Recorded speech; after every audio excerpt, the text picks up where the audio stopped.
Welcome back to What is Ken Doing.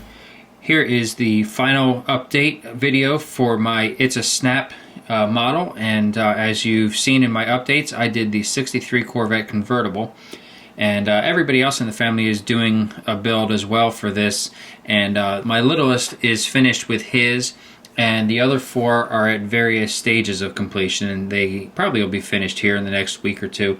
There's no reason why any of us should be finished after the end of this month, which actually I guess is less than 2 weeks away now. But anyway, I did the 63 Corvette, and it altogether was a pretty good kit. There's a couple things I didn't like about it. One of the things that I wasn't real thrilled with is that the details, like the vents in the hood and the emblems that are molded in, weren't real protruded or real crisp in the mold. After I thought about that a little bit, I kind of figured that that was probably on purpose, because they're really not planning on you painting these cars or doing a lot of extra stuff like bare metal foil. And I think that they probably intentionally made them less noticeable, because I guess if they had done it like they would normally do it on a model that is intended to be painted and glued, they might look a little bit out of place. So that was my main thing, and there's a couple other minor little things that we'll look at. But anyway, mine turned out pretty well. I think I was pretty satisfied, and here is the final on this one, and turned out nicely. I think I used the silver. It's always one of the colors that I like on the second generation Corvettes, and I like the red interior as well. So I did a couple of things with this that I've never done on kits before. One of them is I actually outlined the body lines with the tester's stain, which actually worked out pretty well. It was easy to do, and I think that it looks pretty good. It definitely gives some definition to the car, especially since the silver, the metallic, I guess, the metal flake in the silver kind of makes the body lines disappear without any extra definition. So I did that. I actually used bare metal foil on this car. In the past, I've used aluminum ductwork tape that I've always been satisfied with the results, but I figured I'd give bare metal foil a shot. It's actually hard to come by around here. There's only one place that sells it, and it's like 35 minutes away. So when I did my last order from my wholesaler for the shop downtown, I ordered a couple of sheets of it and gave it a shot. And I got to be honest with you, a lot of people on YouTube, Dr. Cranky even, has kind of complained sometimes that it's a pain to use, and I didn't think that it was too bad. So I'm curious to know if it will kind of degrade with time, or if it's just a personal preference or what. But I was pretty satisfied with the results of it, and probably not as perfect as some of you are able to get it, but all in all, I think it went well. So here's the car. There's a couple of custom things that I did with it that I'll show you, but I did use the stickers for the emblems right there, and they're okay. Certainly get the job done. And then on the front as well, that's the sticker. And then on the vents, they are done in bare metal foil, and the windshield frame, the wipers, that's all bare metal foil. And actually it looks like I flexed something there, and that needs to be burnished a little bit better. But anyway, that's that. And then the little latch pins for the convertible top are also done with bare metal foil, and then detailed out with the black tester stain. Emblem is painted a little bit, and then actually what I did, instead of using the sticker that they supplied for this emblem, because this is the one that actually does have a reasonable amount of detail to it. I actually just left the body silver, the body color silver, and then just used a little bit of black stain just to kind of highlight it a little bit. And I think it worked pretty well. So that's that. The interior is done, and I know that I didn't detail that dashboard exactly factory. The instrument panel should have been painted black, and then the glove compartment face should be a combination of black and silver. And then the instrument cluster, or not instrument cluster, but rather the console should have actually been silver. But I kind of liked it this way, and quite honestly, I just didn't feel like doing all those extra things. So that's that. And then the steering wheel is just painted silver and black stain in there, and the turn signal lever also is just painted silver. The vents, I don't know if I can get close enough in, you can see vents have silver. Oh, I lost the focus there. Have silver with black stain as well. I painted the floor pans a slightly darker color of red than the seats. Both of those colors are actually just Valspar spray paint from Lowe's, and actually the silver is also Valspar spray paint.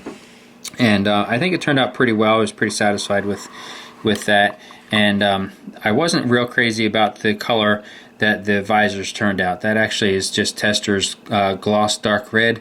In hindsight, I probably should have picked out something that was just a little bit brighter, and maybe even should have used the spray paint that I used on the carpet and decanted it and airbrushed those.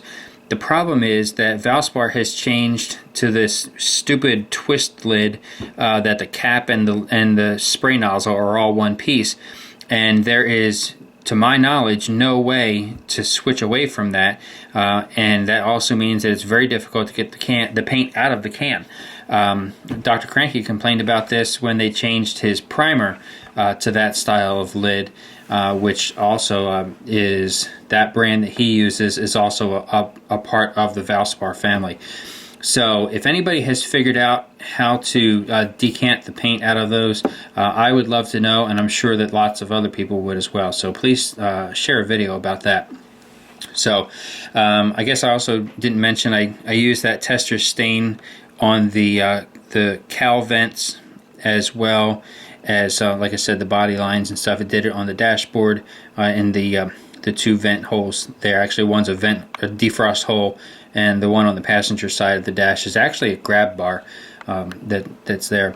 And then I did use bare metal foil on the door handles as well, because they were just molded in.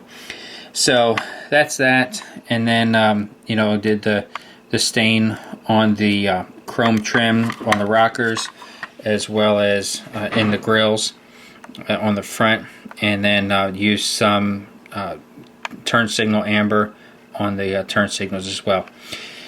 The wheels and tires are actually not a part of this kit. That is the one thing that I changed and got out of a different kit. Those actually came out of this Avanti kit.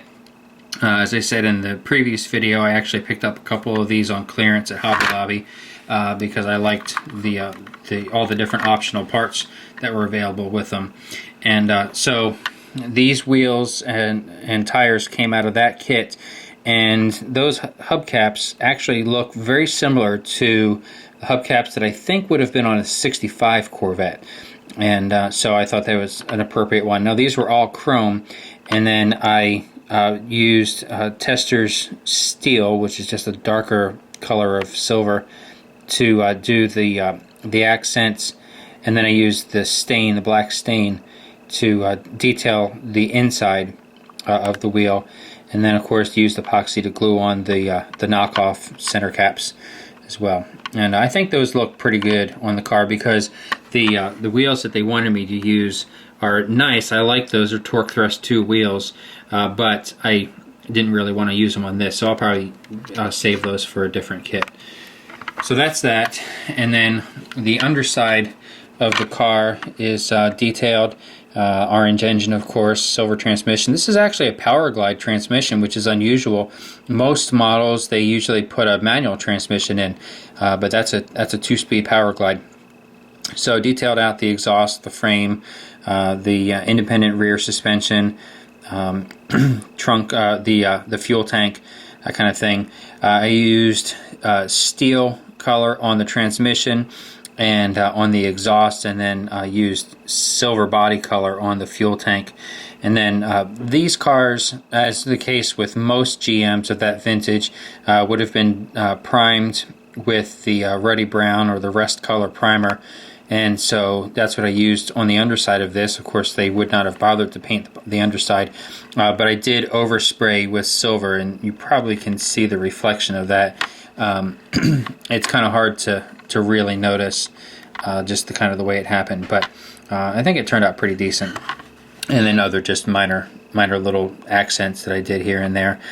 So that's the basics of the underside. Not a whole lot of detail to work with there, but I think it worked out pretty well. So that's that. And then on the back I used their license plate off of the sticker sheet. And the tail lights, actually, they look black, but they really are red, and in certain light you can see that. And then of course detailed out the exhaust as well. So all in all, I think this is a good kit. I would recommend using it. It was a lot of fun to build, easy to build, and gave me the chance to spend some time with some more detail that I wouldn't otherwise spend time with.